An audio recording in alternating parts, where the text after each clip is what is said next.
Happy Friday everyone! Today we're here with the soap brows tutorial. So I tend to use the palm olive soap and MAC Fix Plus. So I spray one pump of this onto my actual bar of soap. I would recommend this soap or the Pears soap because that one's actually see-through, so it's probably a little bit better than this one. And then you just rub your spoolie about in that bar of soap. You'll notice the drier that your soap actually gets from the spray, the better it'll stick. So I tend to do one layer, which is what you can see me doing here, brushing the hairs really upright. You've got to really get into those hairs, which is why sometimes it's best to do it before your foundation, so you're not going to take your product off. But you can always go back in with your foundation brush and go around it if you do decide to do it after.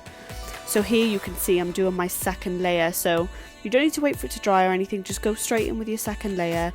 You'll just see that the soap's dried a lot more from that setting spray and it'll tend to stick your brows down a lot easier than the first time. Then the most important part of this is flattening it down with your fingers, because this will take away any white residue from the soap and it'll just leave you with a more laminated look. So you can see the difference between the two brows. It's actually my new favourite thing. I can't get over how amazing it makes my brows look. So I'm just going in here and you can see it's already sticking the brow hairs up a lot easier because that soap's dried a lot more from the first time round.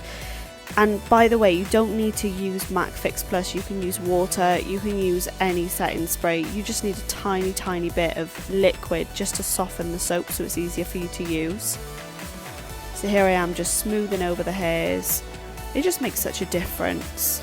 And the question I get asked the most is, how do you get your brows to not look white after doing soap brows? It is literally the rubbing over method. Like, you've got to do it to get rid of the residue. Look at the difference of these brows. I hope you guys found that easy enough to follow, and I'm sure I'll see you on the next one. Bye!